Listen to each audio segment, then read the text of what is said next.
धर्मनिरपेक्ष और लोकतांत्रिक विचारधारा के साथ समाजवादी पार्टी सरकार बनाने को संकल्पित। भाजपा के जिला उपाध्यक्ष राजकुमार राजपूत ने थामा समाजवादी पार्टी का साथ। समाजवादी पार्टी बबीना विधानसभा के प्रभारी धर्मेंद्र यादव ने जनपद का दौरा किया। इस दौरान पार्टी को गति देने के लिए कार्यकर्ताओं के साथ गांव-गांव समीक्षा बैठक की। जमीनी कार्यकर्ताओं को पार्टी की जिम्मेदारी दी। इस दौरान भाजपा के जिला उपाध्यक्ष राजकुमार राजपूत ने थामा समाजवादी पार्टी का साथ। सर्किट हाउस में पत्रकार वार्ता के दौरान बबीना विधानसभा प्रभारी धर्मेंद्र यादव ने बताया कि बुंदेलखंड क्षेत्र में खासकर झांसी के ग्रामीण क्षेत्र में रोस्टर के अनुसार बिजली उपलब्ध नहीं हो पा रही है। भाजपा सरकार का 24 घंटे बिजली का दावा छूता नजर आ रहा है। उन्होंने बताया कि बुंदेलखंड क्षेत्र में सभी नहरें सूखी पड़ी हैं, जिसकी वजह से पशु पक्षियों को पीने के पानी और ग्रामीणों को भारी संकट का सामना करना पड़ रहा है।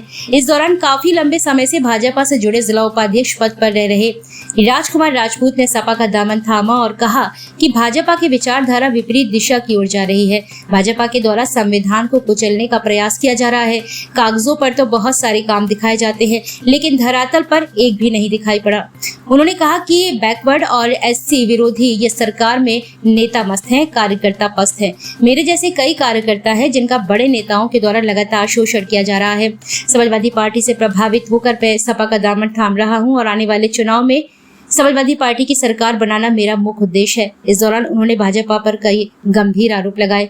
इस अवसर पर जिलाध्यक्ष ब्रजेंद्र सिंह भोजरा, पूर्व जिलाध्यक्ष महेश कश्यप, महानगर अध्यक्ष तनवीर आलम, पूर्व जिलाध्यक्ष सुदेश पटेल, पूर्व जिला अध्यक्ष संत सिंह सिरसा, पूर्व महानगर अध्यक्ष मिर्जा करामत बेग, पूर्व मंत्री अजय सूद, सीताराम कुशवाहा, पूर्व विधायक सतीश जतारिया, नीरज अग्रवाल, विश्व प्रताप सिंह, सलीम खान ज़ादा, रोहित सिंह परिछा, आरिफ खान, राधेलाल बौद्ध, डॉक्टर रघुवीर चौधरी, डॉक्टर वीरेंद्र यादव, भगवत राजपूत सहित पार्टी के अनेक कार्यकर्ता व पदाधिकारी मौजूद रहे। राजकुमार जी, ऐसा क्यों कि आपने भाजपा पार्टी छोड़ के सत्ता में पार्टी और अपने आपने सपा पार्टी का दामन थाम लिया? देखिए, कागजों पे तो बहुत सारी चीज़ें अच्छी दिखती हैं, कोई भी पार्टी हो, सबका जो संविधान होता है बड़ा अच्छा बना होता है, लेकिन उस पर लोग चलते नहीं हैं। भारतीय जनता पार्टी में जो नेता हैं और भाजपा का तो वो क्या बोलते हैं, उनका जो संविधान है, मुझे तो वो भी गलत है। इसकी जो मानसिकता है वो बैकवर्ड एससी अल्पसंख्यक विरोधी है। ये पार्टी मनुवाद की सोच पे काम करना चाहती है, मानवता की सोच पे काम नहीं करती है। और इस पार्टी में जो नेता हैं उनका एक ही काम चल रहा है कि सिर्फ कार्यकर्ता का उपयोग करो और उसके बाद जब अपनी कुर्सी पे बैठ जाओ, कार्यकर्ता की बिल्कुल सुनना नहीं है, अपना धन इकट्ठा करना है। और अगर कोई कार्यकर्ता, विशेषकर मैं आपको बता दूं, बैकवर्ड का एससी का है, कोई भी कार्यकर्ता अगर राजनीति में आगे बढ़ रहा है तो उसको डिमोरलाइज करो। और ख़ासतौर से उस तरह का व्यक्ति जो ज़्यादा योग्य हो, किसी जाति विशेष से, खास एससी ओबीसी का अगर काबिल व्यक्ति है तो उसको तो नेता बनने ही नहीं देना। उस समाज का जो प्रतिनिधित्व के नाम पे जो बिल्कुल उनकी विचारधारा पे काम करे, जो उनके बिल्कुल इशारे पे नाचे, वो कहें आम को नीम तो राम को नीम कहे, इस तरह के लोगों को दिखावे के तौर पे पद दिए जाते हैं, राजनीतिक भागीदारी दी जाती है। अभी तक आपने भाजपा में क्या काम किए थे? भाजपा में मैं जिला उपाध्यक्ष था, युवा मोर्चा में। मेरी भाई पहाड़ी से जिला पंचायत सदस्य का चुनाव लड़ी थी और कितने समय से जुड़े हैं आप? मैं 2016 से 2025 तक भारतीय जनता पार्टी में रहा। श्री राजीव सिंह पारिछा विधायक जी, माननीय भाई साहब, उन्होंने मुझे ज्वाइन कराया था 2016 में। आज ये जो अभी राहुल गांधी और सपा का जो गठबंधन हुआ था, तो जिस तरह से ये संविधान को लेकर के चल रहे थे, संविधान बचाओ, इससे कहाँ तक आप प्रेरित हुए जो सपा ज्वाइन करी?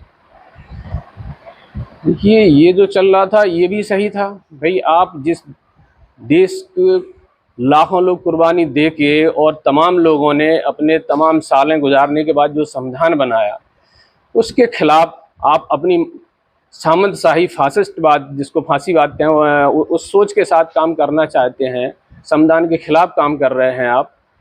तो उन्होंने बिल्कुल सही कहा कि संविधान बचाओ। भाजपा में ऐसी स्थिति थी कि संविधान बचाने की नौबत आ रही थी।